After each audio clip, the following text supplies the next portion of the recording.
Banyak orang di antara kita subhanallah tidak memahami statement Umar bin Khattab. Umar bin Khattab radhiyallahu anhu pernah di zaman khilafahnya beliau, karena orangnya tinggi besar sampai dikatakan dalam cirinya kalau duduk di atas kuda kakinya hampir sampai di tanah, gitu kan. Beliau di zaman khilafah berdiri depan Hajar Aswad pada saat lagi mau tawaf, lalu beliau berteriak dengan suara keras. Beliau mengatakan, "Wahai Hajar Aswad," dengan suara keras. Orang-orang pada dengar di musim haji lagi rame. "Demi Allah saya tahu kau hanya batu biasa. Kalau saya tidak melihat Rasulullah SAW menciummu, saya tidak akan menciummu." Faham maksudnya? Tugas kita di Hajar Aswad hanya mencium titik, nggak ada yang lain. Jemaah haji kita ini ada yang bapak-bapak kopiahnya digosok-gosok. Kenapa Pak? Wangi. Pastilah wangi. Bayangin kalau jutaan mulut cium nggak dikasih minyak wangi sama kerajaan Saudi, bisa bawa apa Hajar Aswad? Orang yang tidak sikat gigi cium, orang yang sikat gigi cium, ini bau pastinya. Tapi dengan hikmah Allah, Allah akan jaga tujuh. Tapi itu sebabnya dikasih minyak wangi oleh kerajaan Saudi. Dia bukan wangi alami sebenarnya, gitu kan? Tapi memang sunnah Nabi SAW adalah mencium. Jangan lebih daripada itu. Ada jemaah haji kita masuk, baru kemarin ketangkap. Tidak tahu, saya lupa dari daerah mana, dan lebih baik saya lupa supaya jangan ada yang tersinggung, gitu kan? Bawa gunting masuk Masjid Haram bukan untuk tahallul, bukan untuk cukur rambut, untuk gunting kiswanya Ka'bah. Gunting kain Ka'bah, bawa pulang dianjak keramat, bawa pulang ke Indonesia dijadikan jimat, jual sekian ratus juta.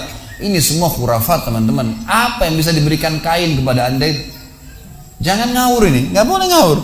Kiswa itu dibuat oleh kerajaan Saudi dan tempatnya ada. Anda kalau lagi umrah atau haji, coba minta kepada mutawifnya, tolong antarin saya di mana pembuatan kiswa, ditunjukin nanti.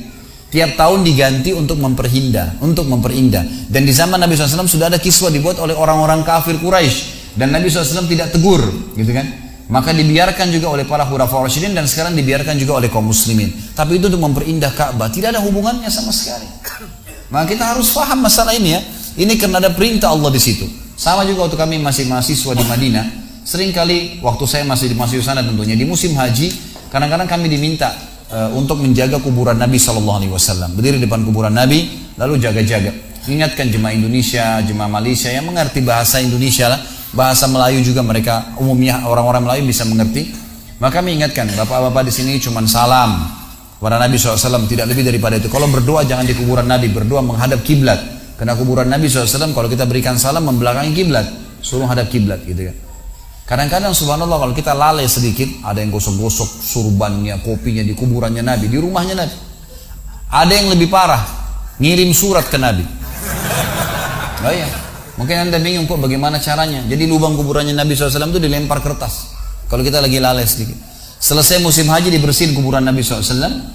Ditemukan kertas bahasa Indonesia, bahasa Urdu, bahasa Inggris, bahasa Arab. Isinya apa? Ya Rasulullah, ya sembuhkan penyakit saya. Ya Rasulullah, mudahin jodoh saya. Ya Rasulullah, mudahin usaha saya. Ini semua istighatsah bi ghairillah.